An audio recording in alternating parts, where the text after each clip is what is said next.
जोहार संगी मन।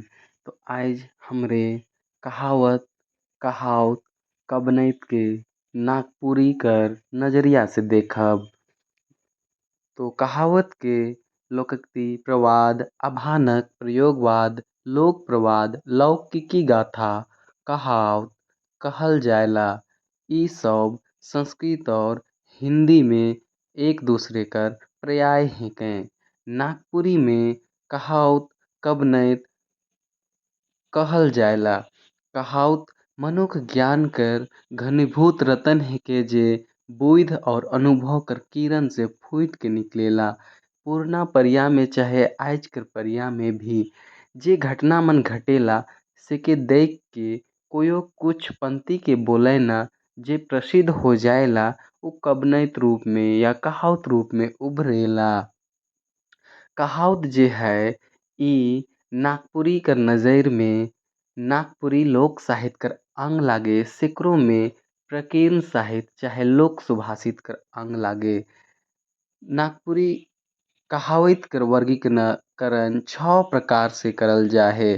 पहिल है कि सामाजिक कहावत और सामाजिक कहावत के भी चार तरह से बांटल जा है। जाति संबंधी नारी संबंधी ऐतिहासिक और सामाजिक व्यवहार ज्ञान संबंधी। और इकर में दूसरा है कि भाग्य संबंधी। तीसरा है कि खान पान स्वास्थ्य संबंधी। और चौथा है कि जीव जंतु संबंधी कहावत। पांचवा भाषा संबंधी कहावत और छठवां प्रकीर्णन संबंधी कहावत। इकर में हम पहिल देखब सामाजिक कहावत। तो सामाजिकता कर भाव देवे वाला चाहे समाज में रचल बसल ताना बना मन से निकलल कहावत सामाजिक कहावत कहायला। सामाजिक कहावत ऊ है जेके समाज स्वीकार कर ले है और समाज में प्रसिद्ध है। समाज में हमरे रहीला और समाज में गोइठ बात करीला सेकर में ही जैसे समाज कर आदमी मन मिले ना जुले ना और रीति रिवाज चाहे कौन में संस्कृति में भाग लेवे ना ओहे सब से ओहे रीति रिवाज से ताना बाना बुन के जे कहावत मन बाइन है सिके सामाजिक कहावत कर भेद में मिसाल जायला। सामाजिक कहावत कर वर्गीकरण चार रूपे करल जा है। पहिल है कि जाति संबंधी कहावत जेकर में समाज में तरह तरह कर जाइत मन भेटाए न जे मन अपन अपन जाइत रूपे विशेष गुण मन में रहेला। कहे के माने है कि जैसे कि लोहरा जाइत जे मने लोहा और के पिघलाए के टांगा हार फार मन बनाए ना सेहे तर सोनार मनक काम सोना के पिघलाए के तरह तरह कर गहना बनाए है। तेली मनक काम अलग होवेला कोयरी मनक काम अलग होवेला कुम्हार मनक काम अलग होवेला। तो इस तरह से जाइत बांटाल है सेहे जाइत मन से कोनो अगर कहावत निकल जा है तो के कहावत जाति संबंधी कहावत कई सकीला। इकर में ऊ मन कर गुण दोष कर बात करल जायला। तो इकर उदाहरण है कि सोनारक 100 कुटासी लोहरा कर एके घाना। इकर माने है कि 100 बातक एक के बात।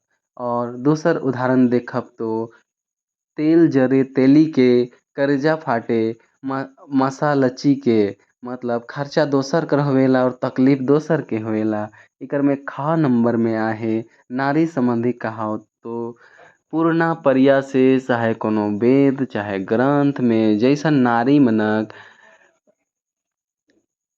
उमनकर जाइत कर बारे में जे भी लिखल और कहल जाए है और उ मन से निकल के जे भी कहावत निकल है उ मन के नारी संबंधी कहावत में हमरे मन राखिला। उदाहरण कर लिए सैतीन भल तो भल उकर जन्मल से भल नय। इकर माने होएला कि कोनो सैतीन और सैतीन का दोस्तियों हो जाए लेकिन सैतीन कर बेटा ओके माए कर माइन कहियो नहीं देवेला। और दूसरा उदाहरण है कि बिन घरनी भूतक डेरा मतलब कि बिना पत्नी कर घर बेगड़ भैंद कर दिसेला। गा नंबर में ऐतिहासिक संबंधी इकर में राजा रानी चाहे पूर्णा परिया कर कोनो इतिहास कर घटना मन से संबंध राखे वाला सौभे कहावत ऐतिहासिक संबंधी कहावत में मिल जाएला। नागपुरी में अइसन कहावत कमहे मिलेला, सैकड़ों में जिते मिलेला ओ मन के ऐतिहासिक संबंधी कहावत में मेसाए देले हैं। तो पहिल में उदाहरण देखब अगर तो छोड़ा राजा जनी प्रधान से राइज के छोड़ले सुई धान। मतलब तइनके उम्र में अगर कोई राजा बन जाएला तो ऊ स्त्री मोह में लागल रहेला, तो बेकुब राजा का राइज के छोड़िए देले ठीक रहेला। दूसरा है अनकर धने विक्रम राजा, मतलब दोसर का धन में घमंड करे। ती घ नंबर हुई सामाजिक व्यवहार चाहे ज्ञान संबंधी कहावत। नागपुरी में एकर संबंधी कहावत बागरा मिलेला। एकर में समाज कर विचार, विश्वास, रीति रिवाज, मनक कहावत बगरे बनल है। दीन दुनिया कैसे चली एकर नीति ज्ञान में कहावत मन में झलकेला। यह सब मिल के सामाजिक ज्ञान संबंधी कहावत कहाँ ना। एकर उदाहरण में खटबे तब चाटबे, मतलब काम करले फल मिलेला। आसे रहरे बकुला कार्तिक मासे, मतलब समय पहे सभे लाभ मिली, ई हो जाएला। और अब दूसरा में अगर भाग और भाई के संबंधी कहावत के देखब तो नागपुर के रहिवैया मने भले ही जितनो मेहनत करे ना, लेकिन उमने अपन भाग में बगरा विश्वास रखे ना, और उमने किसिम किसिम कर पूजा पाठ करे ना। तो यही सबसे जुड़ल कहावत मने भाइक संबंधी कहावत कहा है ना। उदाहरण में अगर देखल जाए तो मान ले देव नहीं तो पत्थर कहल जाए है। एकर माने होएला कि मान ले पत्थर नहीं तो भगवान, मान ले तो पत्थरों भगवान हो जाएला। और दूसरा है कि भगवान सिंह देवेला तो कोहो बोहे के पड़ेला, मतलब भाग्य के स्वीकार करे के पड़ेला, ओकर से भागल नहीं जा सकेला। और इकरे में अगर हमें तीसरा में जाब तो खान पान और स्वास्थ्य संबंधी कहावत आ जाएला। तो जे कहावत मन में खाए पिए के बसुत मन कर बात बताल जाएला, चाहे शरीर कर हालत संबंधी बात मन होवेला, ईसन कहावत मन ई वर्गीकरण में आवेला। जैसे कि स्वास्थ्य संबंधी खराब चाहे बेस चाहे शरीर कर हाल चाहे खाए पिए कर कौन चीज बसुत कर नाम लय के कोई कहावत बनल है, तो ये खान पान और स्वास्थ्य संबंधी कहावत में हो जाएला। उदाहरण एकर देखू अगर तो खिचड़ी कर चार यार दही पापड़ चटनी अचार, ई सब कहावत हमिन घर में चाहे कभी बोल देविला। तो एकर मतलब होएला कि खिचड़ी खाए कर मजा दही पापड़ चटनी और अचारे के साथे है।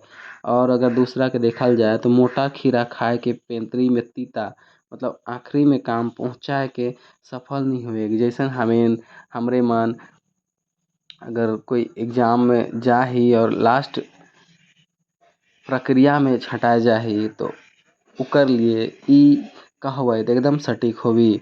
चौथा है जीव जंतु चाहे पशु पंछी संबंधी कहावत।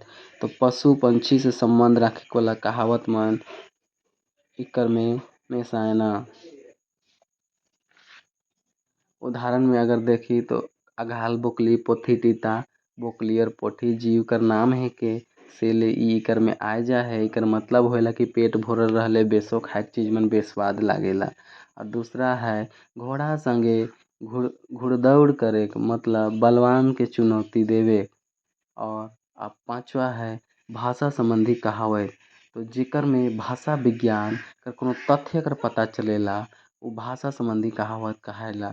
इकर में कोनो भाषा कर शोध में काम देवेला, काहे कि ई कहावत के देख के भाषा कर विशालता, भाषा कर पौराणिकता, भाषा कर इतिहास कर पता लागे लागे कर संभावना होवेला। तो इस तरह कर कहावत मन के भाषा संबंधी कहावत में रखल जाएला। उदाहरण कर लिए अगर देखल जाए तो 3 कोस में बदले पानी और 4 कोस में बानी, मतलब तनिके दूर दूर में भाषा बदल जाएला। और अगर दूसरा देखल जाए तो ठानी से बानी रंग से पहचानी, रहन सहन और बोली से आदमी चिन्हा लेवेना। और तीसरा नहीं छठवां अगर कहल जाए प्रकीर्णन कहावत, तो ई कहावत आस पास कर घटना मन से इकर रचना होवेला। जैसे कोनोए घटना घटलक, जैसे आज कल कर बात में अगर कहल जाए तो एसडीएम ज्योति मौर्य कर बारे में आदमी मन इसने कह देवे ना कि एसडीएम ज्योति मौर्य नखो बनाए।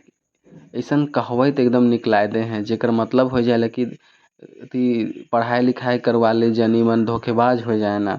ऐसन एकर अर्थ निकल के आवेला। तो यही तर घटना घटेला और कोनो कहावत निकल के आवेला तो ऊ प्राचीन कहावत कहा जाएला। चाहे आसे पासे कर घटना से जे प्रेरित होए के उपजल कहावत है ऊ प्राचीन कहावत कहा जाएला। जैसे आशीर्वाद देवे में का कहूँ कहेक में दूधो नहा पूतो फूलो कई दिले। ई प्राचीन कहावत बन जा है। इकर मतलब आशीर्वादे देवे के होवेला। और दूसरा केकर पेंदी में छेद नखे।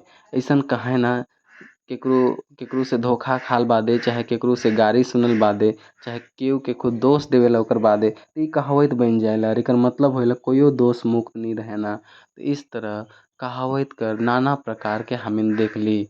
इसी तरह आगे भी और वीडियो मन आवी से रावरिन के नया नया जानकारी नागपुरिया कर लिए खास कर देवी। तो इस तरह जुड़ल रहू हमरे कर चैनल से। और शौक के देखे के लिए धन्यवाद। और सीजीएल की तैयारी देख के अच्छे से करूँ।